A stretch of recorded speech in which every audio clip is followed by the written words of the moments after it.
Hi hello namaste welcome to my channel Ganna stories world. Story చదివే ముందు ఛానల్ని తప్పకుండా సబ్స్క్రైబ్ చేసుకొని లైక్ చేసి మీ ఫ్రెండ్స్ అండ్ ఫ్యామిలీస్కి షేర్ చేయండి. ఇక స్టోరీలోకి వెళ్ళిపోదాం. My bad boy episode 93. Sandhya గారు సంజయ్ గారికి సైగ చేశారు చిన్న కూతురు గురించి కూడా మాట్లాడమని.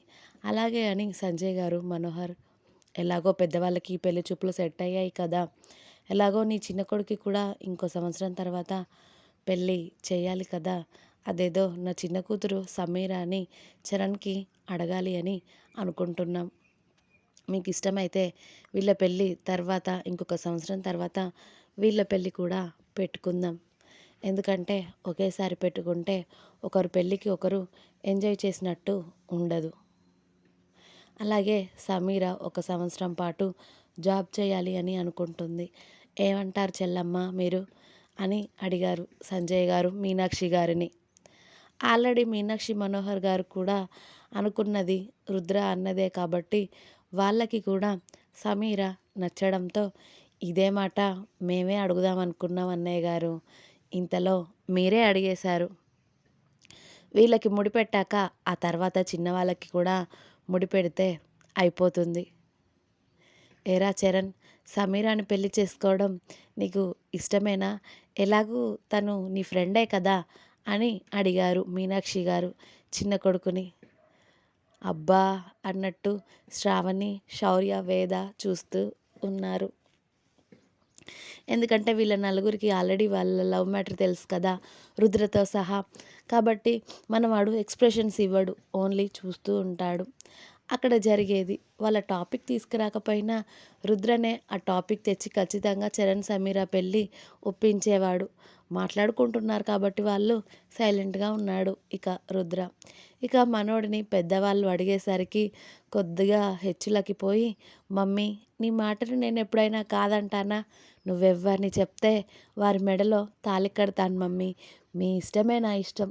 నీకు డాడీకి అన్నయ్యలకి వేదుగాడికి ఓకే అయితే నాకు కూడా సమీరాని పెళ్లి చేసుకోవడం ఇష్టమే మమ్మీ అని చరణ్ అమాయక సంఘానికి బ్రాండ్ అంబాసిడర్లా చెప్తూ ఉంటే నోర్లు తెరుచుకోవడం ఇక్కడ సమీర, శ్రావణి, శౌర్య, వేదవంతు అవుతుంది.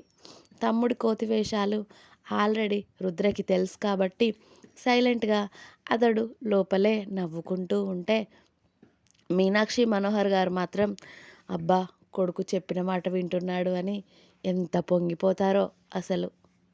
సంజయ్ సంధ్య గారిది కూడా అదే ఎక్స్ప్రెషన్స్ అన్నమాట. ఎంత చక్కటి బాబు, పాపం అమ్మ నాన్న అలా చెప్పగానే ఇలా వింటున్నాడు అని. అసలు అల్లుడు చిన్న కూతుర్ని ఎప్పుడో పడేశాడని పాపం పిచ్చి వాళ్ళకి తెలియదు కదా. ఇంకేంటి వదిన గారు, చరణ్కి కూడా ఇష్టమేనంట. అమ్మ సమీర, చరణ్ని చేసుకోవడం నీకు కూడా ఇష్టమేనా అని చిన్న కోడల్ని కూడా అడిగారు మీనాక్షి గారు. అమ్మ నాన్నకి ఇష్టమైతే నాకు కూడా ఇష్టమే అత్తయ్య అని సమీర నవ్వుతూ చెప్పడంతో, దేవుడా ఇక్కడ ఆస్కార్ అవార్డులు లేవు కానీ లేకపోతే వీళ్ళిద్దరికీ ఆస్కార్ అవార్డు ఇచ్చి మరీ సన్మానం చేయొచ్చు తెలుసా బావా అని అంటుంది వేద రుద్ర శౌర్య చెవిలో. వేద మాటకి శౌర్య నవ్వితే రుద్ర చిన్నగా నవ్వుకుంటాడు. వేద కోపంగా చరణ్ని చూస్తూ ఉంటే చరణ్ వేదని చూసి సిగ్గుపడుతూ సైగలు చేస్తూ ఉంటాడు. కాస్త ఆ విషయం బయటకి చెప్పొద్దు అని. ఇంటికి వెళ్ళాక నీ సంగతి అని వేద కూడా కళ్ళతోనే సైగ చేస్తుంది. సంతోషం వదిన గారు, ఇద్దరి కూతుర్లకి పెళ్ళి కుదిరింది. అది కూడా మీలాంటి మంచి కుటుంబంలోకి నా కూతుర్లు ఇద్దరు వస్తున్నందుకు చాలా సంతోషంగా ఉంది. ఇక శౌర్య శ్రావణికి ముహూర్తాలు చూసి తొందరలో ఎంగేజ్మెంట్ పెట్టుకుందాం వదిన గారు అన్నారు సంధ్య గారు చాలా సంతోషంగా. అలాగే వదిన గారు అని పెద్ద కొడుకు వైపు చూశారు మీనాక్షి గారు. ఓకే కదా అన్నట్టు. పెద్ద కొడుకు ఓకే అని సైగ చేయగానే ఆల్రెడీ కోడలి కోసం తీసుకున్న పట్టు చీర, తాంబూలం తీసుకొని వచ్చి శ్రావణిని శౌర్యని పక్క పక్కన కూర్చోబెట్టి ఇద్దరికీ బొట్టు పెట్టి శ్రావణి ఇక వాళ్ళ ఇంటి కోడలుగా ఫిక్స్ అయ్యి చీర పెడతారు రెండో కోడలికి మీనాక్షి గారు. శ్రావణికి బొట్టు పెట్టి చీర పెట్టాక శౌర్య శ్రావణి కలిసి అందరి ఆశీర్వాదం తీసుకుంటారు. ముందు మీనాక్షి మనోహర్ గారు, సంధ్య సంజయ్ గారి దగ్గర ఆశీర్వాదం తీసుకున్నాక రుద్ర వేద దగ్గరికి కూడా వచ్చి వాళ్ళ ఆశీర్వాదం తీసుకోబోతే రుద్ర ఇద్దరిని ఆపి కంగ్రాచులేషన్స్ ఇద్దరికి అని చెప్పి చిన్నగా స్మైల్ చేస్తాడు. థ్యాంక్ యూ అన్నయ్య అని శౌర్య వాళ్ళ అన్నయ్యని హత్తుకుంటే థ్యాంక్ యూ బావగారు అంటుంది శ్రావణి పాప. వేద కూడా ఇద్దరిని హత్తుకొని కంగ్రాచులేషన్స్ పార్టీ కావాలి నాకు అని అడుగుతుంది. నువ్వేదడిగినా ఇస్తారా ఓకేనా అన్నాడు శౌర్య. అలా అయితే ఓకే బావా అంది వేద. ఇక పెద్దవాళ్ళు పెళ్ళి ఎంగేజ్మెంట్ గురించి మాట్లాడుకుంటూ ఉంటే రుద్ర టైం చూసి అప్పటికే వేద చాలా సమయం నుండి కూర్చుని ఉంది అని మమ్మీ ఇక మేము స్టార్ట్ అవుతాం అన్నాడు వేద ఆరోగ్యం దృష్టిలో పెట్టుకొని. అలాగే నాన్న అన్నారు మీనాక్షి గారు. మెల్లిగా వేదని సోఫా నుండి లేపి నిల్చోబెట్టి వెళ్దామా అన్నాడు రుద్ర. హా బావా అని వెళ్ళొస్తా పిన్ని, బాబాయ్ bye Shravani bye Sameera bye అని చెప్పింది వేద. సమీర శ్రావణి వేద దగ్గరికి రావడంతో రుద్ర కారు తీయడానికి బయటికి వెళ్ళాడు. జాగ్రత్త అక్క అని చెప్పింది శ్రావణి. నువ్వు మా కొడుకు జాగ్రత్త అక్క ఓకేనా, టైంకి తినక్క. ఇంతకుముందు అక్కడికి రావాలి అంటే భయం వేసేది, కానీ ఇప్పుడు చిన్న కోడలుగా ఫిక్స్ అయ్యాను కదా, నిన్ను చూడాలి అనిపించినప్పుడల్లా వచ్చేస్తాను సరేనా, నీకు అప్పుడు బోర్ కొట్టదు అని అంది సమీర. వెయిట్ చేస్తా అయితే మీకోసం అని అంది వేద.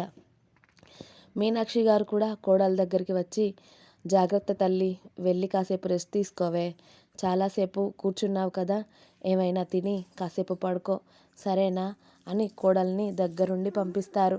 మేము కాసేపు మాట్లాడి వచ్చేస్తాం అని చెప్పి ఇక వేద రుద్ర అందరికీ చెప్పి ఇంటికి బయలుదేరుతారు. బావా నువ్వు నన్ను షాపింగ్కి తీసుకెళ్తాను అన్నావు, మర్చిపోయావా అని అంది వేద వెళ్తూ ఉంటే. నీకు కావాల్సినవన్నీ ఇంటికి తెప్పిస్తాను అని చెప్పాను కదా, ఇప్పుడు ఈ టైంలో షాపింగ్ అవసరమా అన్నాడు రుద్ర. అబ్బా ప్లీజ్ ప్లీజ్, నా డ్రెస్సెస్ అన్నీ టైట్ అయ్యాయి, ప్లీజ్ షాపింగ్కి వెళ్దాం ఒక్క హాఫ్ అన్ అవర్ ప్లీజ్, బయటికి వెళ్ళగా ఎన్ని రోజులు అవుతుంది చెప్పు నేను అని క్యూట్గా ఫేస్ పెట్టి మరీ అడిగింది రుద్ర ఐస్ అయ్యేలా. కానీ అక్కడ ఉన్నది ఎవరు, అంత త్వరగా ఐస్ అవుతాడా బాబు? నీ విధవ వేషాలు నా దగ్గర కాదు, మూసుకొని ముందింటికి పద, ఇప్పటికే చాలా టైం అవుతుంది, నువ్వు కూర్చుని రెస్ట్ తీసుకోకపోతే ఎలా చెప్పు అన్నాడు రుద్ర. అబ్బా ఇప్పుడు పడుకునే పొజిషన్లోనే ఉన్నాను కదా అని సీట్ వెనక్కి పుష్ చేసుకొని మరీ చూపించి ఒక్క half an hour please please అంది వేద. ఇక ఆమె షాపింగ్ పిచ్చి తెలిసి రుద్ర ఎలాగూ చుట్టూ సెక్యూరిటీ ఉన్నారు అని చెప్పి 20 మినిట్స్ టైం ఇస్తాను, అంతలో నీకేది కావాలంటే అది తీసుకోవాలి, 20 మినిట్స్ కన్నా 1 మినిట్ ఎక్కువ అయినా కూడా ఊరుకోను, నువ్వేం తీసుకోకపోయినా మనం వెళ్ళిపోతాం అర్థమైందా అన్నాడు రుద్ర. 20 నిమిషాలే మహాభాగ్యం అనుకొని వేద ఫుల్గా ఎగ్జైట్ అవ్వడంతో దారిలో ఉన్న మాల్కి తీసుకువెళ్ళాడు రుద్ర వేదని. ఇక పాప దాదాపు 6-7 మంత్స్ అవుతుంది షాపింగ్ చేసి, అందుకే చక్కగా తనకి లూజ్గా ఉండే డ్రెస్సెస్ అన్నీ సెలెక్ట్ చేసుకుంటూ ఉంటుంది. ఇక్కడే ఉండు ఎక్కడికి వెళ్ళకు అని రుద్రకి ఫోన్ రావడంతో 5 మినిట్స్ అని పక్కకి వెళ్తాడు చుట్టూ గమనిస్తూనే. ఇక మన పాప ఆ డ్రెస్సెస్ అన్నీ పట్టుకొని ట్రయల్ చేయడానికి ట్రయల్ రూమ్ ఎక్కడ ఉందో వెతుకుతూ వెళ్తుంది. అలా రుద్ర ఫోన్ మాట్లాడి వచ్చేసరికి అక్కడ వేద లేకపోవడంతో రుద్ర కంగారు గమనించి మేడం ట్రయల్ రూమ్లోకి వెళ్ళింది సార్ అని చెప్తుంది అక్కడ ఉన్న అమ్మాయి. ఓకే అని వేద వెళ్ళిన ట్రయల్ రూమ్ ముందుకు వెళ్ళి వెయిట్ చేస్తూ ఉంటాడు రుద్ర. అలా 10, 20, 30 నిమిషాలైనా కూడా వేద బయటికి రాకపోవడంతో రుద్రకి అనుమానం మొదలయ్యి డోర్ ఓపెన్ చేయాలి అని చూసేసరికి అందులో నుండి వేరే అమ్మాయి వస్తుంది తప్పితే వేద ట్రయల్ రూమ్లో ఉండదు. రుద్రకి కంగారు మొదలై అక్కడ ఉన్న అన్ని ట్రయల్ రూమ్స్లో చెక్ చేసేసరికి అసలు వేద ఎక్కడా కనిపించదు.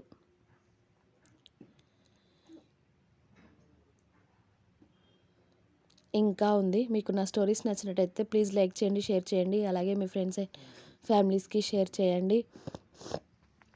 తప్పకుండా నా ఛానల్ని సబ్స్క్రైబ్ చేసుకోండి. Please subscribe my channel Ganna stories world.